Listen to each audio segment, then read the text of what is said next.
En la noche más importante de mi vida, cuando las luces se apagaron, no me di cuenta que el hombre que me tocaba no era mi esposo. Cuando la luz se encendió, 3 personas diferentes gritaron al mismo tiempo. Durante décadas, luché para mirar a los ojos del hombre que amaba, sin ver el reflejo del monstruo que robó mi alma. Hola, mis queridos. Buenos días, buenas tardes o buenas noches, dependiendo de cuándo estén viéndome. Qué inmensa alegría poder conversar con ustedes hoy. Mi nombre es Elena Teresa Velázquez.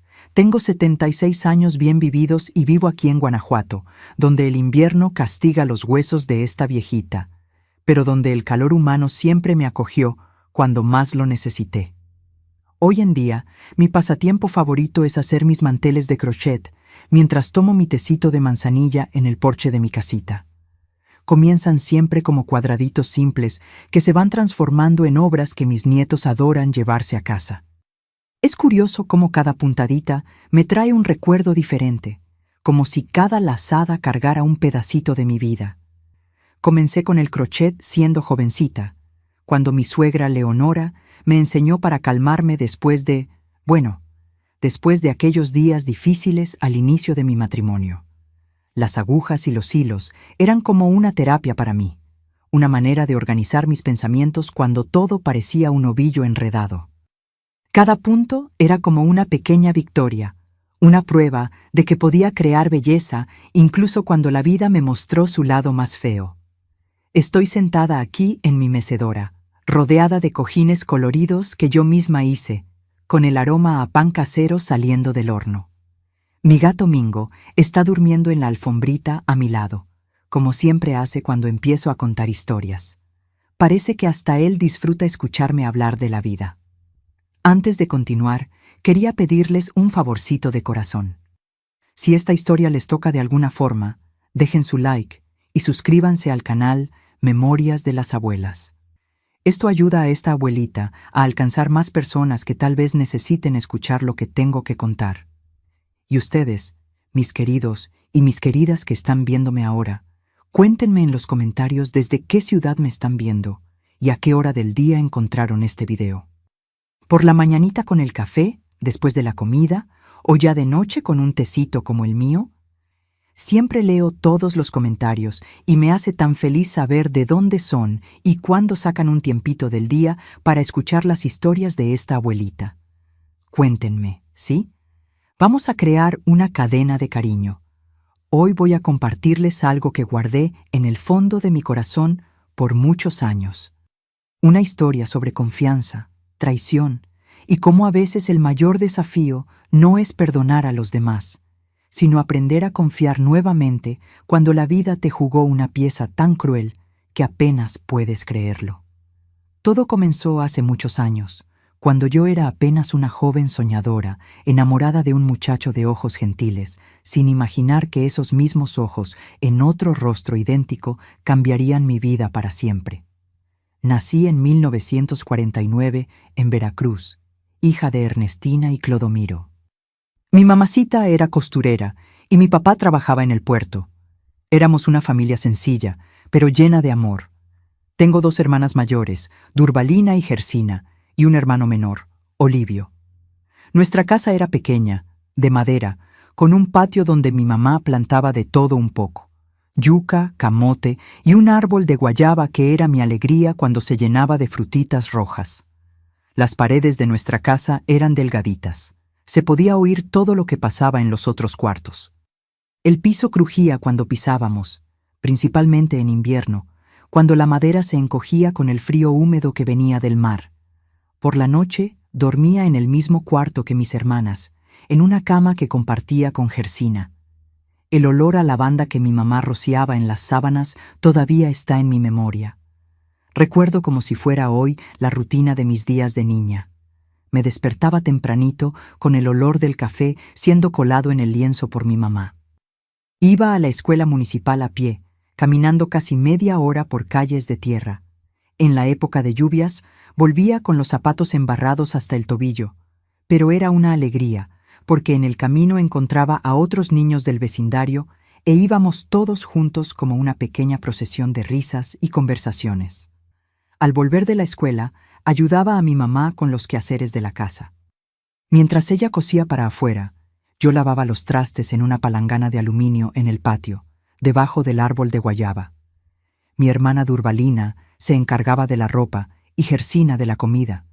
Olivio, por ser niño y el más pequeño, tenía menos obligaciones, pero ayudaba a mi papá cuando volvía del puerto, cargando herramientas o sosteniendo el quinqué cuando anochecía y necesitábamos arreglar algo en la casa.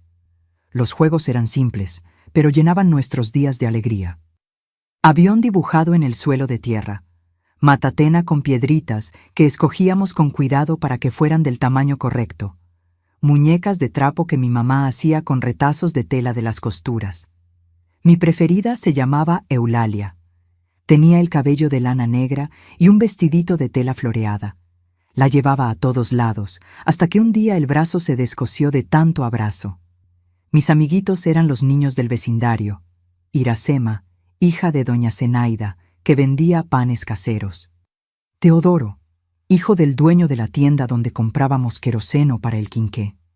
Y Quiteria, mi mejor amiga, que vivía en la casa de enfrente y compartía conmigo las guayabas que robábamos del patio del vecino Aristides, un señor gruñón que nos gritaba, pero en el fondo no era de mal corazón. En la escuela era una alumna aplicada. Me gustaba principalmente español y escuchar los cuentos que la maestra Diva nos leía. Era una mujer paciente, con lentes en la punta de la nariz, que me enseñó a amar los libros. Fue ella quien notó que yo era más callada que los otros niños, más observadora. Elena tiene ojos que guardan secretos, le decía a mi mamá en las reuniones escolares. Y de hecho, desde pequeña, tenía esa forma de observar a las personas, de notar detalles que otros no percibían. Creo que por eso fui la única en notar cuando todo comenzó a cambiar en casa. Yo tenía unos 9 años cuando mi papá comenzó a volver más tarde del puerto, con olor a tequila en el aliento y menos dinero en el bolsillo. Vi a mi mamá llorar escondida mientras remendaba las mismas ropas por tercera vez, porque no tenía cómo comprar nuevas. La vida en la costa de Veracruz en los años 50 no era fácil para una familia de trabajadores. El dinero era contado y muchas veces insuficiente. Cuando mi papá perdió el empleo en el puerto por causa de la bebida, tuvimos que mudarnos a la casa de mi abuela Hortensia en Puebla. Era una casa aún más pequeña y ahora éramos 9 personas compartiendo el mismo techo.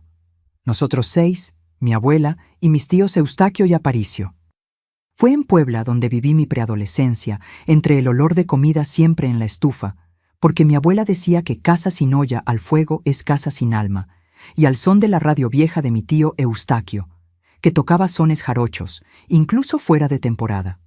La ciudad era más grande, con más movimiento, industrias textiles y metalúrgicas que traían un progreso que Veracruz aún no conocía. En la nueva escuela hice otras amistades, pero seguí siendo la niña de ojos observadores. Fue allí que la maestra Nadir me animó a escribir mis primeras historias en un cuadernito de tapa dura que guardo hasta hoy. Quien observa tanto tiene mucho que contar, me decía, y tenía razón. Solo no imaginé que una de las historias más difíciles de contar sería la mía propia. Mi abuela, Hortensia, era una mujer fuerte, de esas que criaron 10 hijos con mano firme después de quedar viuda aún joven. Fue ella quien me enseñó los primeros puntos de costura, diciendo que mujer necesita saber hacer de todo un poco, porque la vida da sus vueltas. Palabras que cargaban más sabiduría de la que yo podía comprender a esa edad. A los 12 años, comencé a notar los cambios en mi cuerpo, las conversaciones susurradas entre mis hermanas mayores, las miradas diferentes que los muchachos comenzaban a lanzar cuando pasábamos. Mi mamá, notando esto, se sentó conmigo una tarde y me explicó del modo simple que se hablaba en aquella época, que me estaba volviendo señorita y necesitaba tener ciertos cuidados. El hombre es como el fuego, Elenita, dijo, bueno para calentar la casa, pero peligroso si te acercas demasiado. No entendí bien lo que quería decir, pero guardé las palabras como guardaba todo, en el fondo de los ojos, como decía la maestra.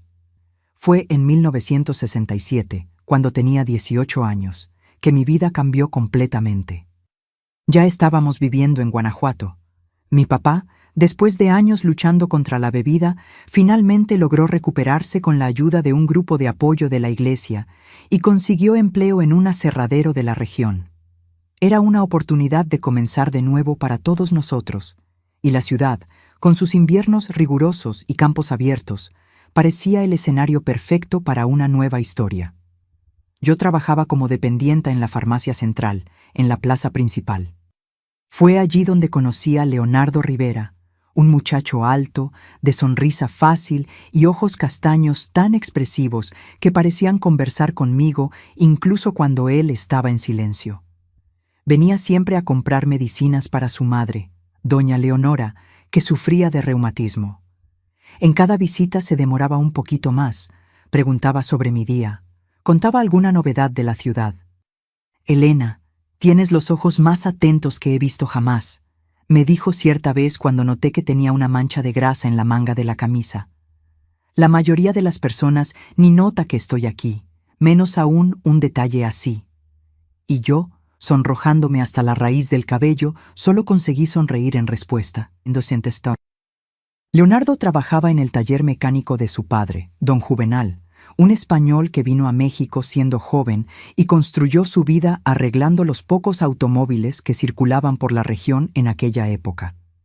Era un trabajo honesto, que dejaba sus manos siempre un poco ásperas, con manchas de aceite que nunca salían completamente, sin importar cuánto se restregara con ese jabón grueso que usaban en el taller. Nuestro noviazgo comenzó despacio, con la bendición de mis padres, que veían en Leonardo un muchacho trabajador y respetuoso. Me recogía en la farmacia los sábados e íbamos a tomar nieve en la cafetería Alborada, el punto de encuentro de la juventud de la época. A veces, cuando el tiempo lo permitía, paseábamos por la plaza o íbamos al cine Guanajuato a ver las películas que llegaban con meses de retraso desde la capital. Fue en una de esas tardes de cine, mientras esperábamos en la fila, que vi a Gabriel por primera vez. Apareció del otro lado de la calle y por un instante pensé que estaba viendo al propio Leonardo caminando en nuestra dirección. Eran idénticos, los mismos ojos, la misma nariz, la misma altura, pero había algo diferente, algo que solo mis ojos observadores podrían notar. La sonrisa no era la misma. Los ojos, aunque físicamente iguales, no tenían el mismo brillo. «Mi hermano», explicó Leonardo viendo mi confusión. «Gabriel es mi gemelo. Acaba de volver de Ciudad de México, donde estaba estudiando». Gabriel se acercó y extendió la mano para saludarme. Su apretón era más firme que el de Leonardo, como si quisiera dejar una marca. «Así que tú eres la famosa Elena», dijo con una voz casi idéntica a la del hermano, pero con un tono que me causó un escalofrío inexplicable. Leo no habla de otra cosa. En aquel primer encuentro, Gabriel fue educado, hizo preguntas sobre mí, sobre cómo conocía a su hermano, pero había algo en su mirada que me incomodaba. Era como si me estuviera evaluando, midiéndome de alguna forma que yo no comprendía. Cuando finalmente entramos al cine, sentí alivio al sentarme entre Leonardo y mi amiga Zuleida, que se había unido a nosotros. En las semanas que siguieron, Gabriel comenzó a aparecer en más momentos de nuestro noviazgo. Había decidido quedarse en Guanajuato por un tiempo, ayudando en el taller del padre mientras decidía qué hacer de la vida. «La universidad no es para mí», dijo cierta vez cuando pregunté sobre sus estudios en Ciudad de México. «Prefiero trabajar con las manos, como papá y Leo». Pero la verdad es que Gabriel no parecía tener el mismo modo paciente del hermano para el trabajo en el taller. Oí a Leonardo comentar con mi padre que siempre estaba distraído. Olvidaba las herramientas, dejaba trabajos a medias. Él siempre fue así, explicó Leonardo una tarde mientras caminábamos por la ciudad después de la misa del domingo. Desde pequeños éramos como el día y la noche, a pesar de ser idénticos. A mí me gustaba construir, a él destruir. Yo guardaba mis juguetes con cuidado. Él perdía los suyos en una semana. Había un suspiro triste en su voz cuando hablaba del hermano, como quien carga un peso que no eligió. Con el tiempo, comencé a notar cómo Gabriel me miraba cuando creía que nadie estaba viendo. Era una mirada que me dejaba incómoda, como si estuviera intentando ver a través de mi ropa. Más de una vez lo sorprendí observándome desde lejos, en silencio. Cuando nuestras miradas se cruzaban, él no desviaba, al contrario, sostenía de un modo desafiante que me hacía desviar la mía. Intenté hablar sobre esto con Leonardo, pero siempre de forma sutil. «Tu hermano parece no gustarle mucho de mí», comenté cierta vez. Leonardo apenas rió y sacudió la cabeza. «A Gabriel no le gusta a nadie más que él mismo. No lo tomes personal. Siempre ha sido celoso de mis cosas». ¿De mis cosas? La frase quedó resonando en mi cabeza, como si yo fuera un objeto que él poseía y el hermano deseaba. Pero no insistí en el asunto. No quería causar problemas entre los dos. Nuestra ciudad no era grande, y pronto todo el mundo sabía diferenciar a los gemelos. «Leonardo es el que sonríe, Gabriel es el que no», decía don Odette de la panadería. La gente quería a Leonardo. Arreglaba sus coches a precio justo, conversaba sin prisa, escuchaba los problemas de los clientes como si realmente le importaran. Gabriel, por otro lado, tenía pocos amigos y los que tenía parecían ser de la misma naturaleza sombría que él. En diciembre de 1967, pocos días antes de Navidad, Leonardo me pidió matrimonio. Fue un domingo por la tarde, durante un picnic a orillas del río Guanajuato, nuestro lugar favorito. Había preparado todo: un mantel a cuadros extendido en la hierba, una canasta con panes, quesos y frutas de temporada, incluso una botella de vino dulce que compró especialmente para la ocasión. «Elena», dijo, sosteniendo mis manos entre las suyas, «desde que te vi por primera vez en la farmacia, supe que eras diferente. Tus ojos ven el mundo de un modo que me fascina. Quiero pasar el resto de la vida siendo observado por esos ojos». Y entonces sacó del bolsillo una cajita pequeña con un anillo de oro fino con una única piedrecita azul. «Era de mi abuela», explicó. «No es grande ni caro, pero tiene historia». Dije sí entre lágrimas. En aquel momento sentí que toda mi vida me había preparado para encontrar a Leonardo, para construir algo sólido y bueno a su lado. Cuando dimos la noticia a su familia, don Juvenal abrió una botella de vino español que guardaba para ocasiones especiales. Doña Leonora me abrazó como si ya fuera su hija. Gabriel, sin embargo, apenas levantó la copa en un brindis silencioso, los ojos fijos en mí, de un modo que me causó un escalofrío, incluso en la sala calentada por la estufa de leña. Más tarde, cuando Leonardo me llevaba a casa, Gabriel apareció en el portón como una sombra saliendo de la oscuridad. «Felicidades, cuñadita», dijo, la voz ligeramente arrastrada por el vino. «Espero que sepas la suerte que tienes». Entonces, en un movimiento rápido, me dio un beso en la mejilla, demasiado cerca de la boca, antes de que pudiera retroceder. El olor a vino mezclado con su perfume fuerte se quedó en mí incluso después de lavarme antes de dormir. «Tu hermano me asusta a veces», confesé a Leonardo mientras caminábamos los últimos metros hasta mi casa. Él apretó mi mano levemente. «Gabriel siempre tuvo un modo extraño de mostrar afecto», respondió, pero noté una arruga de preocupación en su frente que no estaba allí antes. Los preparativos para la boda ocuparon los meses siguientes. Elegimos una fecha en mayo de 1968, cuando el frío ya comenzaba en Guanajuato, pero aún no era tan intenso. Mi madre y mis hermanas ayudaron a coser mi vestido, un modelo simple, pero bonito, de satén blanco, con un encaje delicado en el escote y en las mangas largas. Leonardo y su padre reformaron una pequeña casa cerca del taller, donde íbamos a vivir. Cada día que pasaba sentía mi corazón más lleno de expectativa y amor, pero también sentía los ojos de Gabriel siguiéndome. Aparecía en los lugares más inesperados, a la salida de la farmacia, en el mercado del domingo, en la puerta de la iglesia. «Solo pasé para ver cómo va mi cuñadita preferida», decía, siempre con aquella media sonrisa que no llegaba a los ojos. Una semana antes de la boda, Leonardo me contó que había planeado una sorpresa. «Nuestra luna de miel», dijo, los ojos brillando de emoción. Conseguí alquilar una cabaña en el Cerro del Cubilete, aquella con vista a toda la ciudad, solo para nosotros dos por 3 días. La cabaña era conocida en la región como un lugar romántico, lo suficientemente aislado para dar privacidad a los recién casados, pero lo suficientemente cerca de la ciudad para no ser inconveniente. El día de nuestra boda, la iglesia principal de Guanajuato estaba decorada con flores del campo y cintas blancas. Mi padre, orgulloso en su único traje, me llevó hasta el altar donde Leonardo esperaba, el rostro iluminado por una felicidad que parecía irradiar de él. Gabriel estaba a su lado como padrino, el rostro una máscara perfecta de cordialidad que no conseguía esconder completamente algo sombrío en los ojos. Cuando el sacerdote preguntó si había alguien contrario a nuestro matrimonio, sentí mi corazón detenerse por un segundo. Los ojos de Gabriel encontraron los míos por un momento, breve, intenso, antes de bajar al suelo. El silencio en la iglesia fue roto apenas por el suspiro colectivo de alivio cuando el momento pasó y la ceremonia continuó. La recepción de nuestra boda fue en el salón parroquial al lado de la iglesia. No teníamos mucho dinero, pero la comunidad ayudó. Cada familia trajo un plato. Mi tío Eustaquio proveyó la bebida y doña Normelia, conocida por sus dulces, hizo nuestro pastel de 3 pisos, decorado con flores de azúcar.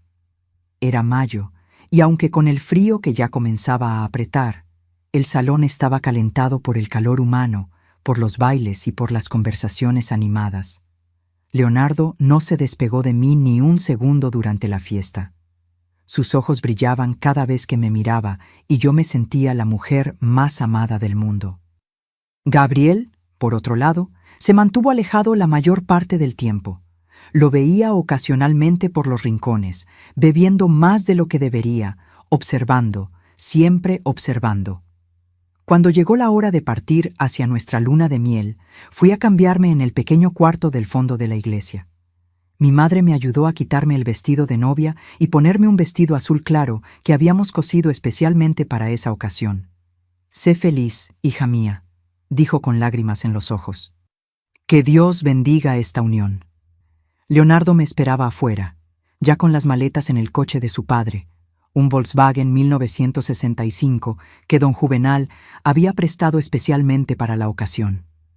Nos despedimos entre abrazos y votos de felicidad. En el momento en que entramos al coche, vi a Gabriel parado, un poco distante, con un vaso en la mano y una expresión que no conseguí descifrar.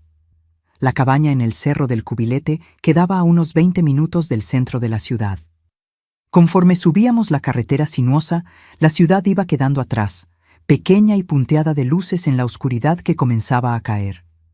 El cielo estaba limpio y las primeras estrellas ya aparecían cuando finalmente llegamos. Era una construcción simple, pero acogedora, toda de madera, con un porche que daba al valle. Por dentro había una sala con chimenea, una cocina pequeña, un dormitorio y un baño. Alguien, probablemente doña Leonora, había estado allí más temprano, pues la chimenea estaba encendida, calentando el ambiente, y había flores frescas en un jarrón sobre la mesa. Leonardo cargó las maletas para adentro, y entonces, para mi sorpresa, me tomó en brazos para cruzar el umbral. «Es tradición», dijo, riendo de mi susto, «para dar buena suerte a nuestro matrimonio». Me colocó delicadamente en el sofá frente a la chimenea y fue hasta la cocina, volviendo con 2 copas y una botella de vino. «Nuestro primer brindis como marido y mujer», dijo, llenando las copas. Sus ojos reflejaban la luz del fuego y nunca lo había encontrado tan guapo. «A nuestra vida juntos, que sea larga y feliz». Bebimos el vino lentamente, conversando sobre la ceremonia, sobre los invitados, sobre nuestros planes para el futuro. El calor de la bebida junto con el de la chimenea me dejó relajada, alejando el nerviosismo natural de una novia en su primera noche. «Voy a preparar un baño para ti», dijo Leonardo después de un tiempo, besando mi frente. «Debes estar cansada de toda esta agitación». Mientras él calentaba el agua, me quedé mirando por la ventana. La noche había caído completamente y afuera solo se veía la oscuridad, con las luces distantes de la ciudad allá abajo y el cielo estrellado arriba. Por un momento tuve una sensación extraña, como si estuviéramos siendo observados. Sacudí la cabeza, alejando el pensamiento. Era apenas el nerviosismo de la ocasión. El baño fue reconfortante, y cuando salí, vestida con el camisón blanco de satén que mi hermana Durbalina me había dado de regalo, encontré a Leonardo en la habitación, ya arreglado para la noche. Había encendido algunas velas y la luz temblorosa lanzaba sombras suaves por las paredes. «Elena», dijo, viniendo hacia mí y sosteniendo mis manos, «quiero que sepas que no haremos nada que tú no quieras. Podemos apenas dormir juntos esta noche, si prefieres». Aquellas palabras, tan gentiles, tan consideradas, me hicieron amarlo aún más. «Te amo», respondí, «y confío en ti». Me besó con ternura y entonces fue hasta la ventana para cerrarla. «Está enfriando afuera», comentó, jalando las cortinas. «Voy a buscar más leña para la chimenea de la sala, así la casa queda calentada toda la noche». «Está bien», respondí, sentándome en la cama. «Estaré esperando». Leonardo apagó las velas, dejando apenas la lámpara encendida. «Vuelvo enseguida», dijo, y salió de la habitación. Oí sus pasos en la sala, después el sonido de la puerta del frente abriéndose y cerrándose. Me quedé sentada en la penumbra, oyendo el viento afuera y el crepitar distante de la chimenea en la sala. Era una sensación extraña estar allí en aquella cabaña aislada en mi noche de bodas. Una mezcla de ansiedad y expectativa se apoderaba de mí. Pasaron algunos minutos. El viento aumentó afuera, silbando por las rendijas de la cabaña. De repente, oí un ruido diferente, como el sonido de pasos en el porche. Pensé que era Leonardo volviendo, pero entonces oí otro ruido viniendo de la sala. «¡Leo!», llamé un poco asustada. No hubo respuesta. Apenas el sonido de la puerta de la habitación abriéndose lentamente. En la oscuridad vi la silueta de un hombre. Reconocí el contorno de Leonardo, sus hombros anchos, su perfil. «¿Olvidaste la leña?», pregunté con una sonrisa nerviosa. Él no respondió. Apenas se acercó a la cama. Había algo diferente en sus movimientos, algo más determinado. Lo atribuí al nerviosismo de la primera noche, a la timidez que ambos sentíamos. «¿Estás bien?», pregunté cuando se sentó a mi lado. En vez de responder, me besó. No era el beso gentil de siempre. Era más intenso, más exigente. Sus manos estaban diferentes también, más ásperas en mi piel. El olor, había algo en el olor que no parecía correcto, pero en la oscuridad y en el nerviosismo del momento no conseguí identificar qué era. Lo que sucedió a continuación fue rápido y confuso. Sus manos, más fuertes de lo que recordaba, me empujaron contra las almohadas. Sus besos se volvieron más agresivos. Intenté hablar, decir que iba demasiado rápido, pero él cubrió mi boca con la suya, ahogando mis palabras. El miedo comenzó a crecer dentro de mí. Algo no estaba bien. Este no parecía el Leonardo que yo conocía, que había prometido minutos antes que iríamos a mi ritmo. Intenté empujarlo, pero él era más fuerte. La oscuridad de la habitación era casi completa ahora, con apenas la luz débil de la luna entrando por la ventana. No conseguía ver su rostro claramente, solo la silueta. Cuando intenté voltear la cara, sus manos sujetaron mis muñecas por encima de mi cabeza. El pánico creció. Intenté gritar, pero su boca silenció la mía nuevamente. El camisón fue rasgado con una violencia que me paralizó de miedo. Fue en ese momento de terror absoluto que oí el sonido de la puerta del frente abriéndose. Pasos entraron en la sala. «¡Elena!», la voz de Leonardo llamó desde la sala. «Disculpa la demora. La pila de leña estaba más lejos de lo que pensé». El mundo se detuvo. El hombre sobre mí se congeló. Si Leonardo estaba en la sala, entonces ¿quién? La puerta de la habitación se abrió completamente y la luz de la sala iluminó el cuarto como un relámpago, revelando una escena de pesadilla. En el vano de la puerta estaba Leonardo, una pila de leña en los brazos, el rostro transformado en una máscara de shock y horror al ver lo que estaba sucediendo en la cama. Y entonces, en el mismo instante terrible, reconocí finalmente el rostro del hombre sobre mí, iluminado por la luz que venía de la sala.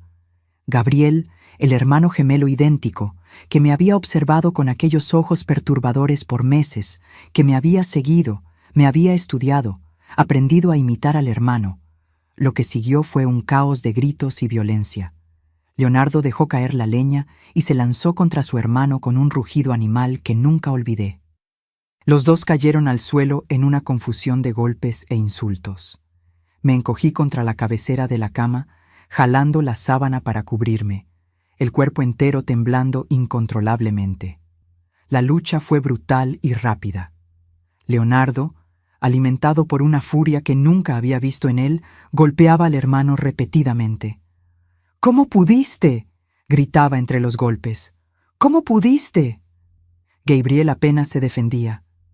Había una expresión extraña en su rostro, no de arrepentimiento, sino casi de satisfacción, incluso mientras la sangre corría de su boca y nariz, como si aún apaleado hubiera conseguido lo que quería. En algún momento conseguí encontrar fuerzas para moverme. Corrí hacia el baño y cerré la puerta con llave, cayendo de rodillas en el suelo frío. Los sonidos de la pelea continuaban afuera, muebles siendo rotos, vidrio rompiéndose. No sé cuánto tiempo estuve allí abrazada a mí misma, temblando y llorando. Podrían haber sido minutos u horas. Eventualmente hubo silencio y entonces golpes suaves en la puerta. «Elena», era la voz de Leonardo, ronca y quebrada. «Se ha ido. Estás a salvo ahora». Aún así, no conseguí moverme para abrir la puerta. El miedo me había paralizado completamente. «Elena, por favor», suplicó, la voz embargada por el llanto. «Perdóname. No sabía. Nunca imaginé que él sería capaz». Abrí la puerta lentamente. Leonardo estaba parado allí, los nudillos sangrando, el rostro contorsionado en una expresión de dolor tan profunda que partió mi corazón. Cuando hizo ademán de tocarme, instintivamente retrocedí. La comprensión de lo que aquel gesto significaba golpeó su rostro como un segundo golpe. «Elena», dijo, las lágrimas corriendo libremente ahora. «Entiendo si ya no quieres más, si no puedes mirarme más». En aquel momento, algo dentro de mí entendió el verdadero significado de nuestra pesadilla.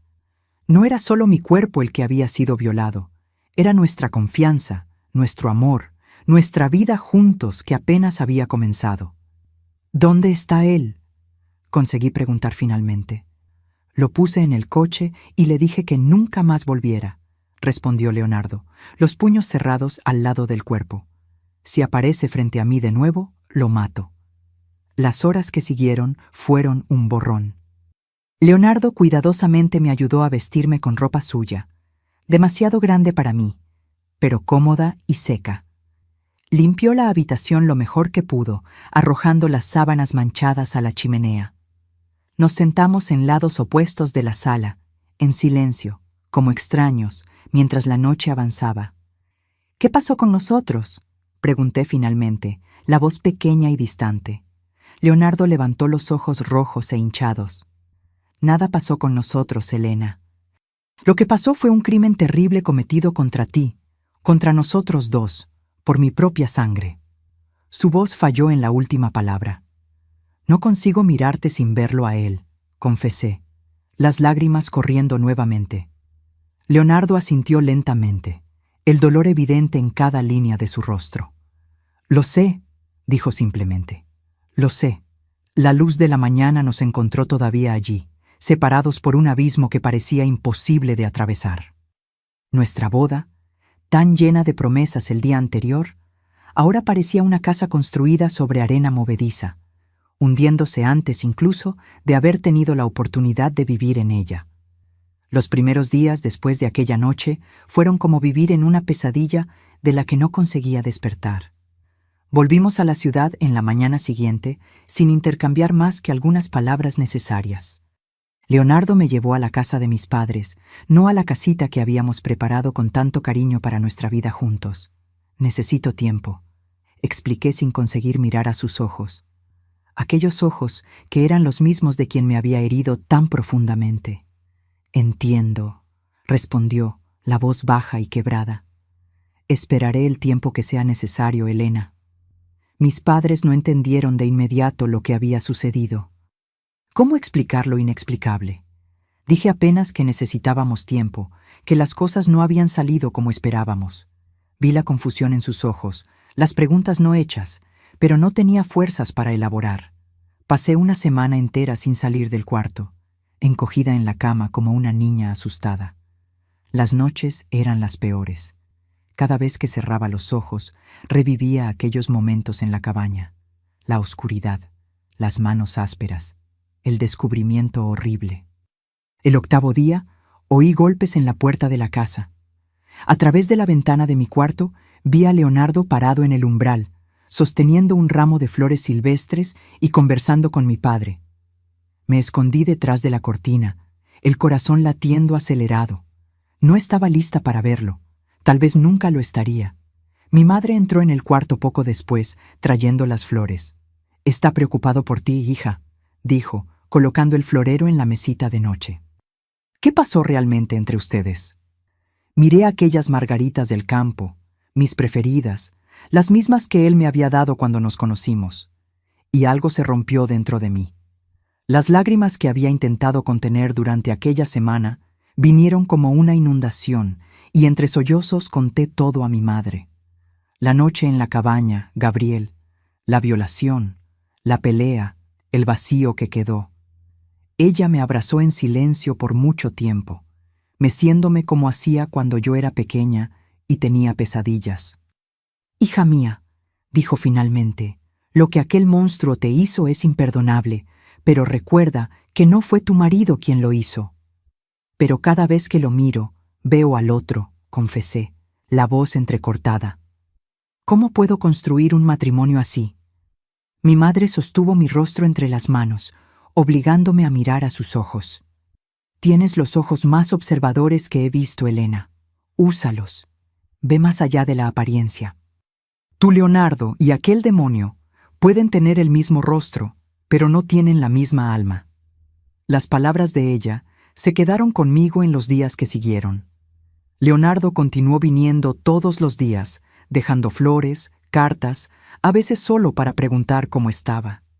Nunca insistió en verme, respetando mi espacio, mi tiempo de sanación.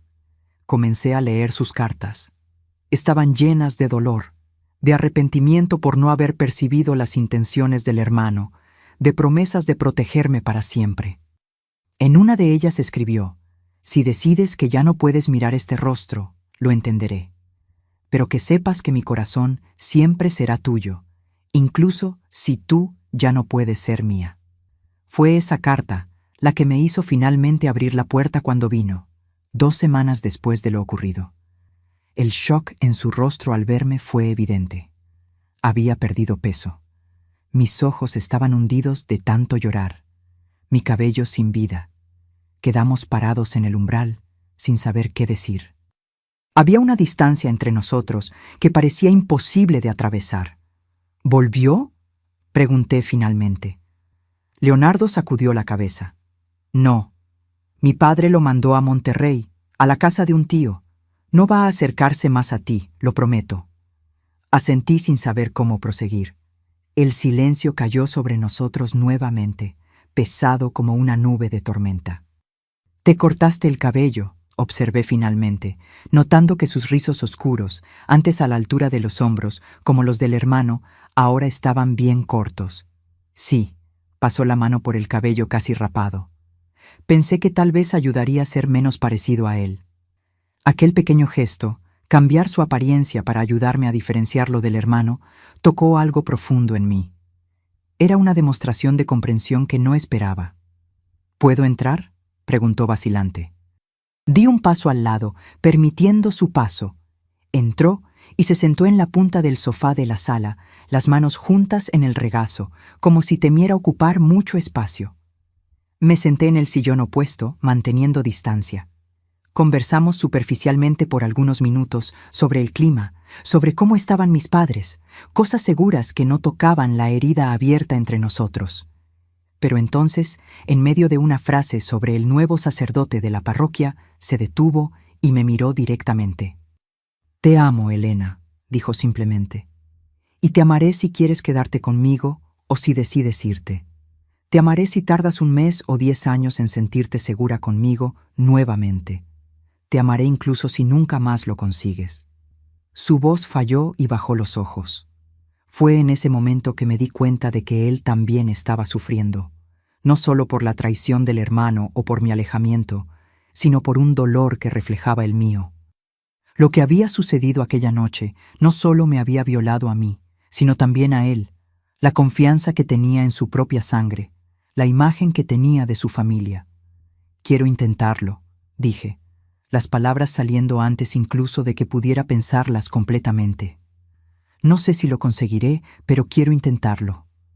El alivio en su rostro fue tan profundo que casi me hizo llorar nuevamente. Hizo ademán de acercarse, pero se detuvo, respetando mi espacio. Extendió la mano en el aire, una oferta, no una exigencia. Después de un momento de vacilación, extendí la mía y toqué sus dedos levemente. No conseguí sostener su mano completamente, todavía no. Pero aquel pequeño toque fue el primer ladrillo en la reconstrucción de algo que había sido brutalmente destruido. En la semana siguiente, acordé mudarme a la casa que habíamos preparado, pero con una condición: habitaciones separadas, al menos al inicio. Necesito reaprender a confiar, expliqué. No solo en ti, sino en mí misma. Nuestra vida de recién casados comenzó así, de forma fracturada y cautelosa.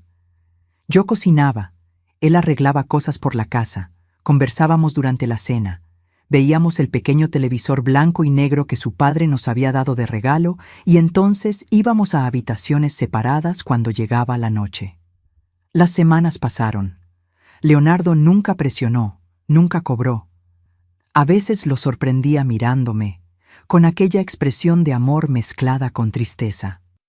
Pero él siempre desviaba la mirada cuando nuestros ojos se encontraban, como si temiera hacerme sentir culpable o presionada.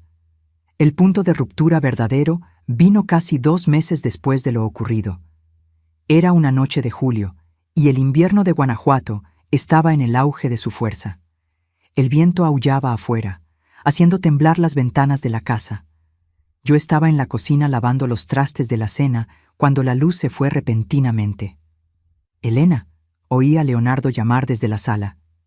«¿Estás bien?» «Estoy», respondí. Pero mi voz salió temblorosa. La oscuridad repentina había traído de vuelta los recuerdos de aquella noche. Sentí más que vi a Leonardo entrar en la cocina. «Voy a encender las velas», dijo, la voz calma. «Quédate donde estás». Lo oí moviéndose en la oscuridad, abriendo cajones, el sonido de fósforos siendo encendidos. Una pequeña llama apareció y luego otra, a medida que encendía las velas y las colocaba en platos por la cocina. La luz vacilante de las llamas proyectaba sombras en las paredes, y de repente me vi de vuelta a aquella cabaña en la oscuridad, con una figura acercándose a mí. Un sonido ahogado escapó de mi garganta y dejé caer el plato que estaba sosteniendo. Se hizo añicos en el suelo con un estruendo que parecía amplificado en el silencio. «Elena». Leonardo se acercó rápidamente, preocupado. En pánico, retrocedí hasta golpear contra la pared. «¡No te acerques!», grité, incapaz de controlar el terror que me invadía. Él se detuvo inmediatamente, el dolor evidente en su rostro iluminado por la luz temblorosa de las velas. Lentamente colocó la vela que sostenía sobre la mesa y se alejó algunos pasos. «Soy yo, Elena», dijo suavemente. «Es Leonardo, tu esposo, el hombre que juró protegerte con su propia vida». Su voz, tan gentil, tan diferente del tono que su hermano había usado aquella noche, comenzó a penetrar en la niebla de pánico que me envolvía. Respiré hondo, intentando calmarme. «Lo siento», susurré avergonzada de mi reacción. «Sé que eres tú, solo que la oscuridad...» «No pidas disculpas», interrumpió, la voz firme pero gentil. «Nunca pidas disculpas por algo que no fue tu culpa». Quedamos en silencio por un momento, separados por la cocina oscura y por mucho más que eso. «Tal vez», dijo finalmente, la voz casi un susurro, «tal vez deberíamos considerar terminar». ¿Terminar? Repetí sin entender. El matrimonio, aclaró, las palabras pareciendo arrancar algo de él. Si mi presencia, si mi rostro causa tanto sufrimiento, tal vez la mejor forma de amarte sea dejarte libre de mí. La sugerencia me golpeó como un balde de agua fría, aclarando mi mente en un instante.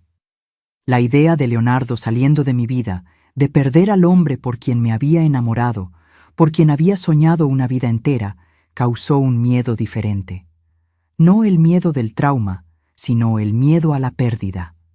No, dije, la voz más firme de lo que había estado en meses. No voy a permitir que él nos robe esto también. Di un paso al frente, luego otro, saliendo de la sombra de la pared hacia la luz de las velas. Leonardo permaneció inmóvil, los ojos fijos en mí, llenos de una esperanza dolorosa. Pase lo que pase, continué, no quiero perderte, no por causa de él. Cuando finalmente llegué lo suficientemente cerca, extendí la mano y toqué su rostro. Era la primera vez que hacía esto desde aquella noche. Sentí el calor de su piel bajo mis dedos. Vi lágrimas silenciosas correr por sus mejillas. Ayúdame a encontrar el camino de vuelta hacia ti, pedí, mi propia voz entrecortada por las lágrimas. Porque quiero volver. Aunque sea difícil, aunque demore, quiero encontrar el camino de vuelta a tu corazón. Él colocó la mano sobre la mía en su rostro, el toque gentil, respetuoso. Estoy aquí, respondió simplemente, y estaré por el tiempo que sea necesario. Aquella noche, incluso con la electricidad restaurada horas después, mantuvimos algunas velas encendidas. Nos sentamos juntos en el sofá de la sala, más cercanos de lo que habíamos estado en 2 meses, y conversamos. Realmente conversamos, no solo sobre el clima o cosas superficiales, sino sobre el dolor, el miedo, la rabia que ambos sentíamos, sobre cómo reconstruir algo que había sido despedazado antes mismo de tener la oportunidad de existir plenamente. Y mientras hablábamos, mientras llorábamos juntos en la luz suave de las velas, sentí algo que no esperaba sentir tan pronto, un pequeño punto de esperanza, frágil como la llama que nos iluminaba, pero persistente. La certeza de que de alguna forma encontraríamos un camino a través de aquel valle oscuro. Aquella noche del apagón fue un momento decisivo para nosotros, como si algo se hubiera roto y al mismo tiempo comenzado a reconstruirse. En los días que siguieron, Leonardo y yo creamos pequeños rituales que nos ayudaron a reconectar. Él comenzó a dejar siempre algunas luces encendidas por la casa durante la noche. Yo comencé a observarlo más atentamente, a redescubrir los detalles que lo hacían único, el modo como fruncía la frente cuando se concentraba en arreglar algo, el sonido específico de su risa, la forma como doblaba cuidadosamente las mangas de la camisa antes de lavar los trastes. Fueron las pequeñas cosas las que nos salvaron. Leonardo comenzó a traer flores del campo todos los viernes cuando volvía del taller. No solo margaritas, sino todas las flores silvestres que encontraba por el camino. Yo comencé a hacer pan casero en las mañanas de domingo, llenando la casa con aquel aroma que nos recordaba días más simples, antes de todo. Pero el cambio más importante fue cuando doña Leonora, mi suegra, me buscó una tarde. Yo estaba sola en casa, arreglando el jardín que habíamos comenzado a cultivar en el fondo. «Elena», dijo, los ojos humedecidos, «necesito pedirte perdón». «Usted no tiene culpa de nada», respondí confusa. Ella se sentó en el banco de madera que Leonardo había hecho, las manos temblorosas en el regazo. «Sí que la tengo. Vi las señales, el modo como Gabriel te miraba, como siempre preguntaba sobre ustedes. Lo vi, pero no quise creerlo. Una madre siempre quiere pensar lo mejor de sus hijos». Quedé en silencio, sin saber qué decir. Doña Leonora continuó, la voz entrecortada. «Gabriel siempre fue diferente, desde niño. Donde Leonardo construía, él destruía. Donde ayudaba, el otro lastimaba. Tantas veces pensé en buscar ayuda, pero en aquella época, en aquel lugar, ¿quién hablaba de esas cosas?» Me contó Cómo Gabriel, aún niño, mataba pequeños animales y los escondía. Cómo mentía compulsivamente, cómo manipulaba a las personas a su alrededor. «Es una enfermedad del alma», dijo, «algo que ni el amor de madre consiguió curar». Oír aquello fue como encontrar la pieza que faltaba en un rompecabezas. No era solo celos del hermano o un deseo momentáneo. Había algo fundamentalmente mal con Gabriel, algo que tenía raíces mucho más profundas de lo que yo podría imaginar. «Él no va a volver», garantizó doña Leonora. «Juvenal amenazó con entregarlo a la policía si se acerca a cualquiera de nosotros nuevamente». Fue en ese momento que comprendí. No estaba sola en este dolor. Toda la familia de Leonardo había sido herida. Todos estaban luchando para encontrar un camino a través de lo que había sucedido. Una semana después de esa conversación, Leonardo me sorprendió al llegar a casa con un sobre marrón. «¿Qué es esto?», pregunté. «¿Documentos?». «Para mudarnos de ciudad, si quieres», respondió con una expresión seria que raramente veía. «Para recomenzar en un lugar donde nadie nos conozca, donde no haya recuerdos». La oferta me tomó por sorpresa. Salir de Guanajuato, dejar atrás el lugar donde había crecido, donde mi familia vivía. Sé que es pedir mucho. Continuó viendo mi vacilación. Pero pensé que tal vez en otro lugar podríamos construir algo nuevo, sin sombras. Aquella noche no conseguí dormir. Me quedé pensando en la propuesta, en las posibilidades que habría. Un nuevo comienzo, lejos de las miradas de lástima, de los susurros, de los recuerdos que parecían impregnados en cada rincón del pequeño Guanajuato. A la mañana siguiente, cuando Leonardo salió al trabajo, tomé el sobre y examiné su contenido. Había información sobre Guadalajara, sobre oportunidades de empleo, sobre una pequeña casa para alquilar cerca de un parque. Él había investigado todo meticulosamente, pensando en cada detalle. El gesto me tocó profundamente. No era solo una fuga.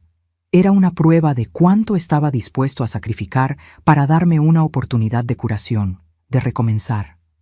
Pero mientras miraba aquellos papeles, una certeza crecía dentro de mí. Huir no era la respuesta. Si saliéramos de Guanajuato como quien escapa de un incendio, aquella noche en la cabaña nos seguiría, como una sombra que se extiende al ponerse el sol. Cuando Leonardo volvió del trabajo, yo había preparado una cena simple: arroz, frijoles y un pollo asado como su madre nos enseñó. «No quiero irme», dije en cuanto entró. «Quiero quedarme y enfrentar esto aquí juntos». Vi el alivio en sus ojos, mezclado con sorpresa. «¿Estás segura? Pensé que salir de aquí ayudaría». «Si salimos corriendo, él gana», respondí con una convicción que me sorprendió. «Estoy cansada de sentirme una víctima, Leo. Quiero mi vida de vuelta, nuestra vida». Aquella noche, por primera vez desde lo ocurrido, dormí en nuestra habitación. No nos tocamos más allá de nuestras manos encontrándose sobre el colchón, pero era un comienzo, un paso pequeño, pero firme, en dirección a algo que parecía imposible apenas algunos meses antes. Las semanas que siguieron fueron de pequeñas conquistas. Comencé terapia con la doctora Zenaida, una psicóloga que venía de León una vez por semana para atender en Guanajuato. Era raro encontrar ese tipo de ayuda en aquella época, especialmente en una ciudad pequeña, y costaba más de lo que podíamos pagar cómodamente. Pero Leonardo insistió. «Nada es más importante que tu salud», dijo. «Trabajaré horas extras si es necesario». Con la doctora Zenaida aprendí a nombrar lo que había sucedido. No era solo una traición o una violación, era una violación, una palabra que apenas conseguía pronunciar en los primeros encuentros. Aprendí que mi miedo, mi rabia, mi confusión eran reacciones normales a un trauma anormal, que no había un plazo para la curación, que cada persona encuentra su propio camino a través de la oscuridad. Fue ella quien sugirió que volviera a estudiar. «Ocupa tu mente con cosas nuevas», aconsejó. «No para olvidar, sino para recordar que hay más en ti que ese dolor». Me matriculé en el curso de contabilidad que el CONALEP ofrecía los sábados. Era algo completamente diferente de lo que había hecho antes. Y esa novedad fue refrescante. Los números tenían una lógica reconfortante. No mentían, no traicionaban, no lastimaban. Leonardo me apoyó incondicionalmente. Ayudaba con las tareas de la casa para que yo tuviera tiempo de estudiar. Escuchaba pacientemente mientras le explicaba lo que había aprendido. Celebraba cada pequeña victoria como si fuera el mayor logro del mundo. Poco a poco, comenzamos a reconstruir nuestra intimidad física también. Primero fueron apenas toques de mano, abrazos breves, después besos cautelosos, como adolescentes descubriendo el amor por primera vez. Cada paso era discutido, cada límite respetado. Podemos parar cuando quieras. Leonardo siempre decía, no hay prisa. La primera vez que hicimos el amor después de lo ocurrido fue casi un año después. Fue diferente de todo lo que yo había imaginado para nuestra vida conyugal. Había lágrimas mezcladas con los besos, pausas para respirar, para confirmar que estaba todo bien. Pero había también una ternura, una comprensión mutua que tal vez no hubiéramos alcanzado de otra forma. En 1970, 2 años después de aquella noche terrible, recibí mi certificado de conclusión del curso de contabilidad. En la misma semana, conseguí un empleo en la oficina del aserradero, donde mi padre trabajaba. Era un trabajo simple de asistente, pero representaba algo enorme para mí: independencia, realización, propósito. Fue también en ese año que recibimos la noticia. Gabriel había sido arrestado en Monterrey por agredir a una mujer. No sentí alegría al saber esto, solo una extraña sensación de cierre, como si un círculo finalmente se completara. Él nunca cambiaría, dijo Leonardo cuando lo supimos. No había satisfacción en su voz, apenas una tristeza resignada por el hermano que nunca realmente conoció. En 1972 compramos nuestra primera casa, más grande que la anterior, con un patio donde planté un ahuehuete, que aún hoy florece todos los años. En el mismo año descubrí que estaba embarazada. El embarazo trajo miedos que no esperaba. ¿Y si el trauma hubiera afectado mi capacidad de ser madre? ¿Y si no conseguía proteger a mi hijo del mal que existe en el mundo? Compartí esos temores con Leonardo una noche, mientras observábamos las estrellas desde el porche de la nueva casa. «Serás una madre increíble», dijo, la mano descansando suavemente sobre mi barriga ya visible. ¿Sabes por qué? Porque conoces lo que es la oscuridad, y por eso valorarás aún más la luz que este niño traerá. Nuestra hija, Olinda, nació en una mañana soleada de julio de 1973. Cuando la coloqué en los brazos de Leonardo y vi sus ojos humedecidos, comprendí que habíamos conseguido no solo sobrevivir, sino reconstruir algo bello de las ruinas que un día nos rodearon. «Tiene tus ojos», dijo Leonardo maravillado, «aquellos ojos que ven todo». «Espero que ella vea solo cosas buenas», respondí exhausta pero feliz. «Verá la verdad», dijo, besando mi frente. «Como tú siempre viste, y esa es la mayor protección que alguien puede tener en este mundo». La llegada de Olinda fue como un sello en nuestro camino de curación. No es que el pasado hubiera sido borrado, siempre estaría allí, como una cicatriz que a veces duele cuando el tiempo cambia. Pero habíamos aprendido a cargar esa historia sin permitir que ella definiera quiénes éramos o en qué podríamos convertirnos. En los años que siguieron, tuvimos 2 hijos más, Geraldo en 1975 e Ignacio en 1978. Leonardo expandió el taller contratando más mecánicos, convirtiéndose en una referencia en la región. Yo continué trabajando con contabilidad, eventualmente abriendo mi propia pequeña oficina en el centro de la ciudad. Y cuando la gente preguntaba cómo habíamos construido un matrimonio tan sólido, tan lleno de respeto y cariño, intercambiábamos una mirada que decía más de lo que las palabras podrían expresar. Sabíamos el precio que habíamos pagado por aquella felicidad, las batallas que habíamos librado en las sombras para llegar hasta allí. Algunas heridas nunca cicatrizan completamente. Hay noches, incluso ahora, tantos años después, en que despierto sobresaltada, el corazón acelerado, fragmentos de aquella pesadilla todavía vivos en algún rincón de mi mente. Pero cuando eso sucede, Leonardo, ahora con el cabello gris, las manos aún más callosas por el trabajo de una vida, Apenas sostiene mi mano en la oscuridad, un recordatorio silencioso de que no estoy sola. Nunca más lo estaré. Estamos aquí. Siempre dice, sobrevivimos, y es verdad. Contra todas las probabilidades, contra la oscuridad que casi nos tragó, nosotros sobrevivimos. Más que eso, aprendimos a vivir nuevamente, a amar nuevamente, a confiar nuevamente. Un logro que, mirando hacia atrás, parece casi imposible, pero que construimos día a día, elección tras elección, hasta que la luz finalmente superó las sombras. Hoy, a los 76 años, vivo una vida tranquila aquí en Guanajuato, en la misma casa donde criamos a nuestros hijos, donde planté aquel ahuehuete, que ahora es tan alto que da sombra en casi todo el patio. Leonardo, mi compañero de jornada, está con 78, más calmo y pausado que antes, pero con los mismos ojos gentiles que me conquistaron en aquella farmacia hace tantos años. Se jubiló del taller hace unos 10 años, pero todavía va allí casi todos los días, solo para ver si está todo en orden, como dice. La verdad es que no consigue estar lejos de aquel lugar que construyó con tanto esfuerzo, ahora administrado por nuestro yerno Baldomiro, casado con Olinda. Y lo entiendo. Aquel taller no es solo un negocio, es un símbolo de todo lo que conseguimos construir, a pesar de las adversidades. Mi oficina de contabilidad también continúa, aunque solo trabajo algunas horas por semana, más para mantenerme actualizada y ocupada que por necesidad. Geraldo, nuestro hijo del medio, se graduó en contabilidad y asumió la mayor parte de las responsabilidades. Aprendí de la mejor, siempre dice, llenándome de orgullo. Nuestra rutina es simple y predecible, exactamente como nos gusta. Nos despertamos temprano, tomamos café juntos en el porche cuando el clima lo permite. Leonardo cuida de la huerta que mantenemos en el fondo. Las mejores zanahorias y jitomates del vecindario salen de allí, créanlo.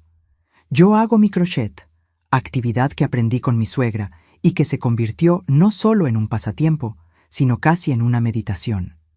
Las tardes de domingo son especiales cuando la casa se llena con nuestros hijos y nietos. Olinda tiene 2 niños, Teodoro de 16 e Isidoro de 12, ambos con la misma altura del abuelo y un talento natural para la mecánica. Geraldo tiene una niña, Hortensia, de 14 años, estudiosa como la madre, Zenaida, que es profesora en la universidad. Ignacio, nuestro menor, vive en Ciudad de México con su esposo, Agenor. Ellos no tienen hijos, pero siempre están viajando y traen historias y regalos exóticos que hacen la alegría de los sobrinos. En estos encuentros de familia, cocinamos juntos, compartimos novedades y, a veces, cuando cae la noche y los niños ya están entretenidos con sus juegos y celulares, Leonardo y yo contamos algunas historias de nuestro pasado. No todas. Hay partes que permanecerán apenas nuestras, pero lo suficiente para que ellos entiendan el valor de la perseverancia, de la honestidad, del amor que se reconstruye. Abuelita, cuenta de nuevo cómo tú y el abuelo se conocieron, pide siempre Isidoro, que a pesar de la edad ya tiene un espíritu romántico. Y yo cuento sobre la farmacia, sobre las margaritas del campo, sobre cómo Leonardo arregló no solo el carro de mi padre, sino también un corazón que yo ni sabía que estaba quebrado. La relación con mi suegra Leonora fue otro regalo inesperado que la vida me dio. Después de aquella difícil conversación sobre Gabriel, creamos un vínculo que solo se fortaleció con el tiempo. Fue ella quien me enseñó los primeros puntos de crochet durante mi primer embarazo. Este trabajo calma el alma, decía, guiando mis manos inexpertas. Cada punto es como un pequeño acto de fe. Leonora falleció hace 5 años, pacíficamente durante el sueño. Don Juvenal la había precedido una década antes tras una larga batalla contra el cáncer. Los extraño a los dos todos los días, especialmente cuando estoy haciendo crochet. Es como si de alguna forma cada lazada me conectara a ella, a todo lo que me enseñó sobre fuerza y perdón. Sobre Gabriel supimos poco a lo largo de los años. Después de cumplir su pena en Monterrey, se mudó a algún lugar del norte del país. Leonardo recibió una carta de él hace unos 15 años pidiendo dinero, pero decidimos no responder. No por rencor o venganza, sino porque entendimos que algunos puentes, una vez quemados, no deben ser reconstruidos. Perdonar no significa necesariamente permitir que la persona vuelva a tu vida.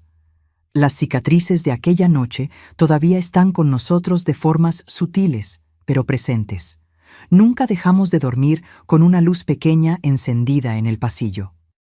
Leonardo todavía despierta a veces cuando me levanto durante la noche, incluso después de tantos años, un reflejo protector que el tiempo no borró.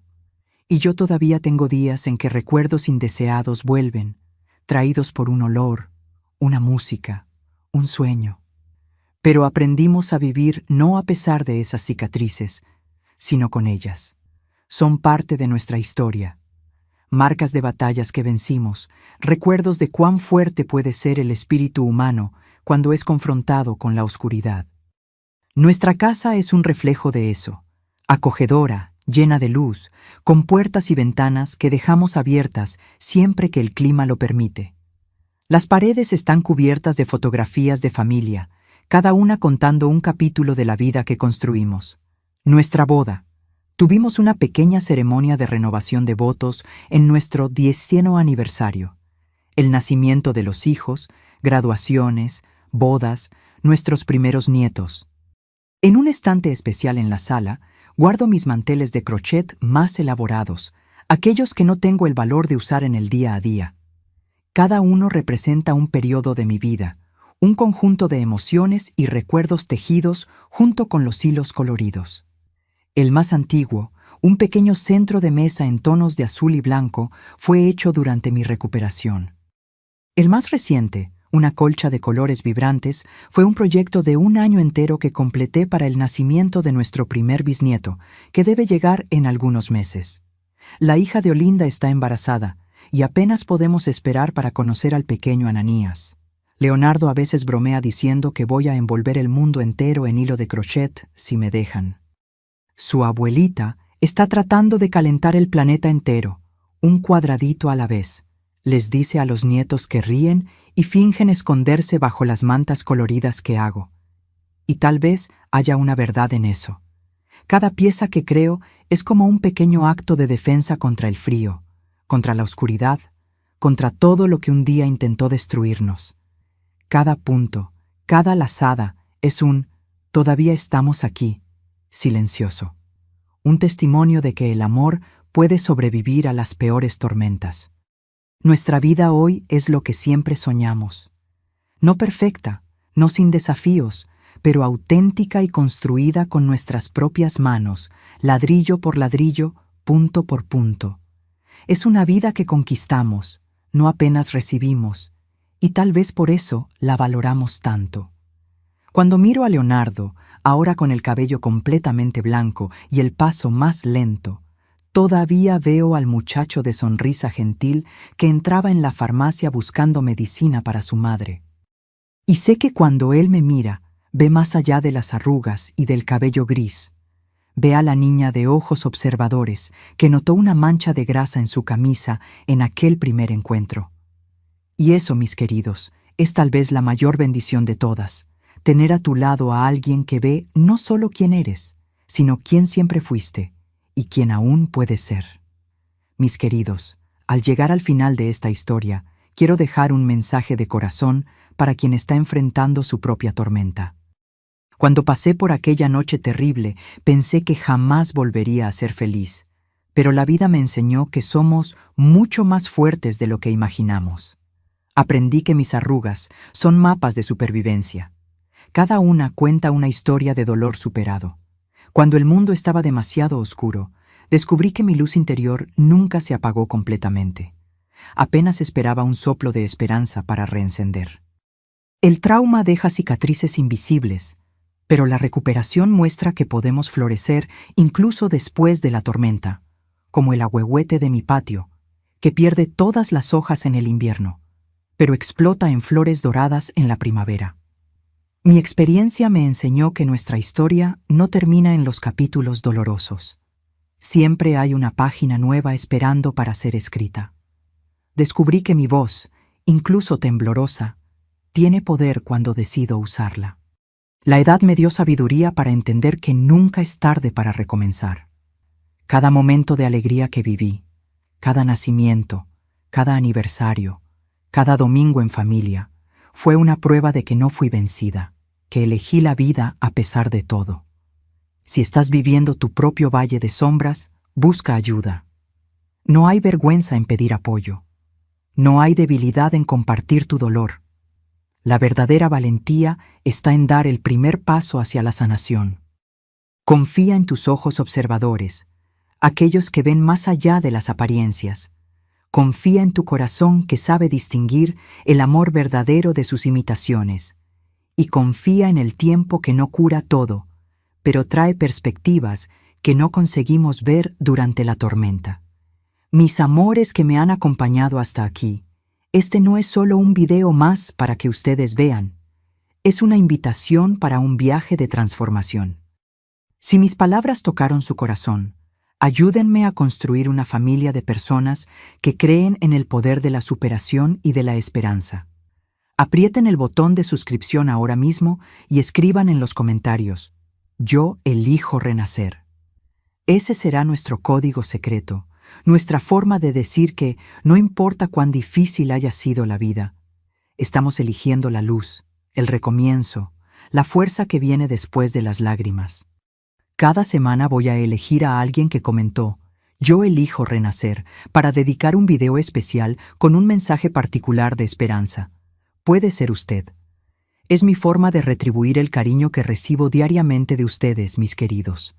Desde el fondo de mi corazón, gracias por escucharme. Que Dios bendiga a cada uno de ustedes. Y recuerden, mientras hay vida, hay posibilidad de recomenzar. Mientras hay amor, hay esperanza. Con cariño, esta abuelita, que un día tuvo miedo hasta de su propia sombra, pero aprendió que después de la noche más oscura, siempre viene un nuevo amanecer.